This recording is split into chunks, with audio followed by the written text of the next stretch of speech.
প্রিয় দর্শক, আসসালামু আলাইকুম। অন্যান্য জাতির প্রতি আন্তরিক শুভেচ্ছা অভিনন্দন। দর্শক, আমি আছি মিসাস আসার ট্রেডার্সের একটি শেডে। তো আমাদের এই শেডের একটা ভিডিও আপনাদের দেখাইছিলাম।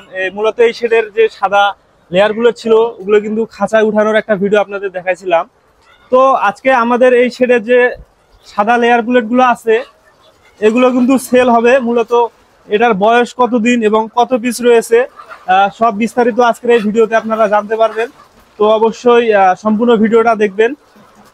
দেখতে পাচ্ছেন সাদা লেয়ার বুলেট। তো এখানে যিনি কাজ করতেছেন ওই ভাইয়ের থেকে আপনাদের সব বিস্তারিত জানাবো। ভাই, আসসালামু আলাইকুম। আচ্ছা, আপনি একটু এটা লাগাই নেন। তো দর্শক, জিয়া ভাইয়ের সাথে আপনারা আগে থেকে পরিচিত।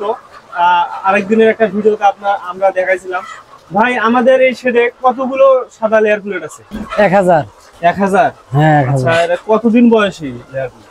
94 দিন বয়স। 94 দিন বয়স? হ্যাঁ, 94 দিন। আচ্ছা ভাই, এই যে ভ্যাকসিন শিডিউল সব ঠিক আছে? সব ভ্যাকসিন ঠিক আছে। সব ঠিক আছে না? হ্যাঁ। তো ভাই, আপনি এখানে খাদ্য দিচ্ছেন, কি খাদ্য দিচ্ছেন মূলত?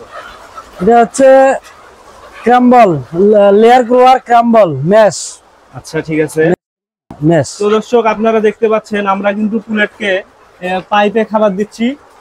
পাইপে খাবার দেওয়ার একটা কারণ কি, যখন আপনারা এই পুলেটটা কিনে নিয়ে যাবেন, নিয়ে গিয়ে খাঁচায় তুলবেন, তখন কিন্তু এর খাদ্য অভ্যাসটা এখন থেকেই তৈরি হচ্ছে। পাইপে খাবার খাচ্ছে, খাদ্য খাচ্ছে। খাঁচায় ওঠার পরেও কিন্তু এই খাদ্য অভ্যাসটা থাকবে। আমরা কিন্তু মিসাস আসার ট্রেডার্সের সব পুলেটের ক্ষেত্রেই এটা মেনটেন করি। সবসময় আমরা পুলেট অবস্থায় পাইপে খাবার দেই, যাতে আপনার কোনো ভোগান্তি না হয়, খাদ্য যাতে নষ্ট না হয়, এদিকে আমরা অবশ্যই খেয়াল রাখি। পাইপে খাদ্য দিলে কিন্তু খাদ্যটা অনেক কম নষ্ট হয়, মুরগি সঠিকভাবে কিন্তু এই খাদ্যগুলো খেতে পারে। তো ভাই, এখানে 94 দিন বয়সের 1000 লেয়ার বুলেট রয়েছে।